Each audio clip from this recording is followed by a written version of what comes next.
শরীরের সঙ্গে যত অনিয়ম করবেন ততই বয়স বৃদ্ধির সঙ্গে সঙ্গে লম্বা হবে প্রেসক্রিপশনে লেখা ওষুধের তালিকা। শরীর ফিট রাখার দাওয়াই হতে পারে নিয়মিত শরীরচর্চা। তবে কাজের ব্যস্ততা ও সংসারের দায়িত্ব সামলে জিমে যাওয়ার সময় পান না অনেকেই। ইচ্ছে থাকলে কিন্তু বাড়িতেই আধ ঘন্টা সময় বার করে যোগাসন অভ্যাস করতে পারেন। কেবল রোগা হতেই নয়, নানা রকম রোগবালাই ঠেকিয়ে রাখতেও নিয়ম করে যোগাসন করা প্রয়োজন। তবে সঠিক নিয়ম মেনে যোগাসন করলে তবেই মিলবে ফল।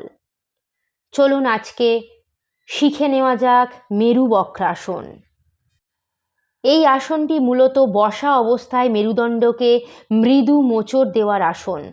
নিয়মিত এই আসনটি অভ্যাস করলে শরীর ও মন নানাভাবে উপকৃত হয়।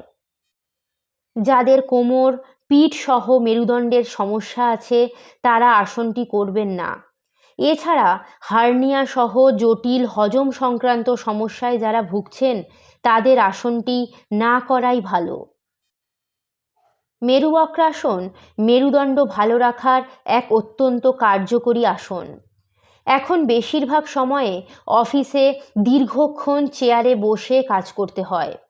হাঁটা চলা ও অন্যান্য কায়িক শ্রম অনেক কমে গিয়েছে। এর বিরূপ ফল ভুগতে হয় মেরুদণ্ড সহ সমস্ত শরীরকেই।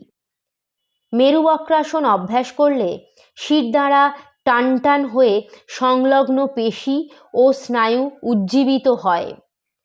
ফলে এই অংশে রক্ত সঞ্চালন বাড়ে বলে পিঠে ব্যথা, ঘাড়ে ব্যথা, কোমরে ব্যথা ও অল্প স্বল্প সাইটিকার ব্যথাও দূর হয়।